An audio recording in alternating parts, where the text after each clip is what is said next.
जंगल में कड़ाके की ठंड पड़ रही थी। कोहरे की चादर ने पेड़ों को ढक लिया था। रानो चिड़िया अपने घोंसले के कोने में बैठी कांप रही थी और सामने लेटा था टुन्नू चिड़ा, जिसका पंख फैक्ट्री के हादसे में टूट चुका था।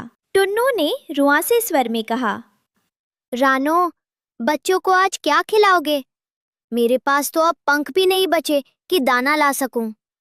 तुम फिक्र मत करो टुन्नू, तुमने सालों पानी पूरी फैक्ट्री में पसीना बहाया है। मुझे तुम्हारे हाथ का वो तीखा मसाला याद है। अब मैं अपनी पानी पूरी की रेहड़ी लगाऊंगी। क्या? पागल हो गई हो क्या? पास के पेड़ से कालू कौवा काव काव करते हुए नीचे आया। रानो, ये व्यापार करना हम परिंदों के बस की बात नहीं। ऊपर से इतनी सर्दी, कौन आएगा तुम्हारी ठंडी पूरी खाने? अगले दिन रानो ने बरगद के पेड़ के नीचे अपनी छोटी सी मेज सजाई। उसने मटके में बर्फीला पानी भरा और उसमें पुदीना, हरी मिर्च और गुप्त मसालों का मिश्रण डाला। अरे रानो, ये क्या पानी पूरी? इस मौसम में तो लोग चाय खोज रहे हैं और तुम गला बैठाने का इंतजाम कर रही हो। मिट्ठू भाई, एक बार चक्कर तो देखो। ये सिर्फ पानी नहीं, शरीर में आग भर देने वाला तीखा मसाला है। छोड़ो भी मिट्ठू, इसके पास पैसे खत्म हो गए हैं, इसलिए ये सब ढोंग कर रही है। देखना, शाम तक सारा पानी खुद ही पीना पड़ेगा इसे। क्या मैं वाकई गलत कर रही हूँ? तभी उसे अपने भूखे बच्चों का चेहरा याद आया। गर्मा गर्म तीखी पानी पूरी, सर्दी भगाओ, स्वाद पाओ। दोपहर तक एक भी ग्राहक नहीं आया। रानो का आत्मविश्वास डगमगाने लगा। तभी टुन्नू धीरे धीरे फुदकता हुआ वहां पहुंचा। रानो, हार मत मानो। तुमने जो इसमें सौंठ और काली मिर्च डाली है, उसकी खुशबू दूर दूर तक जा रही है। बस थोड़ा सब्र रखो। तभी वहां से भालू दादा गुजरे, जिन्हें तेज जुकाम था। रानो, क्या तुम्हारे पास कुछ ऐसा है जो मेरी बंद नाक खोल दे? दादा, ये लीजिए मेरी खास स्पाइसी शॉट पानी पूरी। जैसे ही भालू दादा ने पहली पूरी खाई, उनकी आंखें फैल गई। वाह, कमाल है रानो, ये तो जादू है। मेरा गला एकदम खुल गया। कालू, मिट्ठू, इधर आओ। ये कोई मामूली पानी पूरी नहीं, ये तो सर्दी की दवा है। देखते ही देखते वहां भीड़ जमा हो गई। कालू कौवा, जो मजाक उड़ा रहा था, अब लाइन में सबसे आगे खड़ा था। अरे रानो, मुझे भी 2 प्लेट देना। थोड़ा ज्यादा तीखा डालना। क्यों कालू भाई, अभी तो आप कह रहे थे कि व्यापार मेरे बस का नहीं। अरे वो, मैं तो बस तुम्हारी परीक्षा ले रहा था। सच में, ऐसा स्वाद पूरे जंगल में कहीं नहीं है। टुनटुनी चिड़िया भी चुपचाप कोने में खड़ी देख रही थी। टुनटुनी बहन, चक्कर देखो।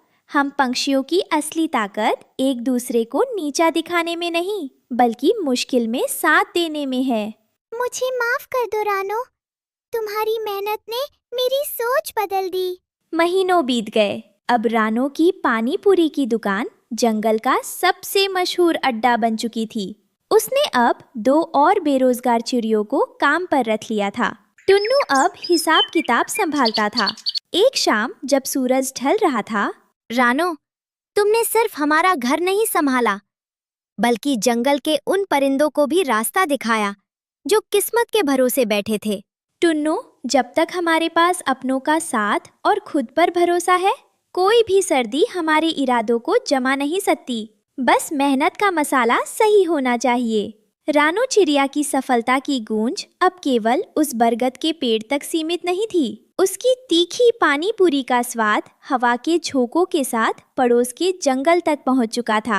आसमान में काले बादल छाए थे और बारिश की पहली बूंदें गिरने ही वाली थी। रानो अपनी नई और बड़ी रेहड़ी पर मसाले तैयार कर रही थी, जिसे अब टुन्नू ने पहिए लगाकर चलने फिरने वाला बना दिया था। रानो, रानो, अनर्थ हो गया। नीलगिरी जंगल के राजा शेर खान के सिपाही इधर ही आ रहे हैं।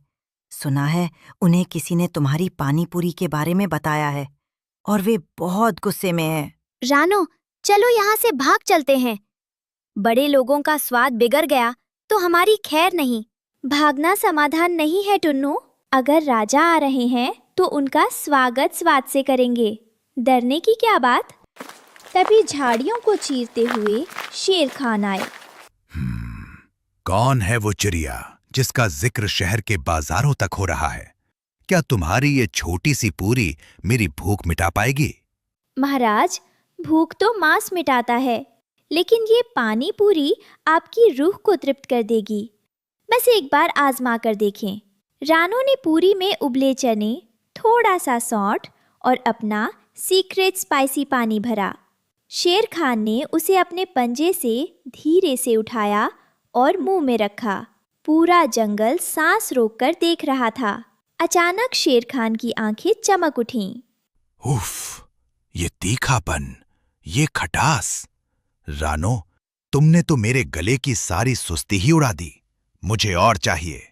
देखा, मैंने कहा था ना, रानो का मुकाबला कोई नहीं कर सकता।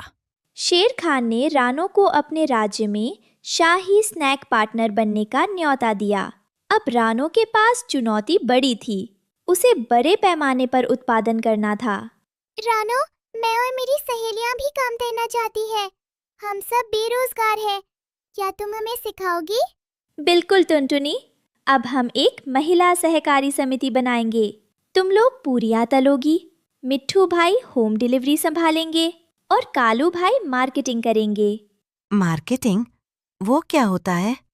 मतलब तुम हर पेड़ पर जाकर काऊ काऊ करके सबको बताओगे कि रानो की तीखी पानी पूरी अब हर जंगल में उपलब्ध है। रानो की तरक्की देखकर कुछ दुष्टबाज जलने लगे। उन्होंने रात के अंधेरे में रानो के मसालों के गोदाम में पानी डालने की योजना बनाई। अगर इसके मसाले खराब हो गए तो शेर खान इसे जंगल से निकाल देंगे। लेकिन रानो सतर्क थी। उसने गोदाम की रखवाली के लिए उन कुत्तों और बिल्लियों को काम पर रखा था, जिन्हें वो रोज बची हुई पूरियां खिलाती थी। जैसे ही बाजों ने हमला किया, वफादार बिल्लियों ने उन्हें खदेड़ दिया। दोस्तों, सफलता केवल पैसे कमाने का नाम नहीं है। सफलता तब है जब आपके साथ साथ दूसरों का चूल्हा भी जले। आज से हम हर शनिवार फ्री पानी पूरी उन पक्षियों को खिलाएंगे जो बीमार या बूढ़े हैं। आज रानो के पास खुद की पूरी फैक्ट्री थी, जहां सैकड़ों पक्षी काम करते थे। टुन्नू का टूटा पंख अब काफी ठीक हो गया था और वो गर्व से अपनी पत्नी को देखता था। रानो, तुमने साबित कर दिया कि एक छोटी सी चिड़िया भी अगर ठान ले तो वो आसमान छू सकती है। मैंने कुछ नहीं किया टुन्नू, ये सब तुम्हारी प्रेरणा और हमारे इन दोस्तों का साथ है। याद रखना, स्वाद जुबान पर नहीं, नियत में होता है। पूरा जंगल अब रानो को पानी पूरी क्वीन के नाम से जानता था और उस ठंडी सर्दी से शुरू हुआ सफर अब एक सुनहरी धूप में तब्दील हो चुका था। इस कहानी से हमें सीख मिलती है कि संघर्ष की आँच ही इंसान के हुनर को निखारती है।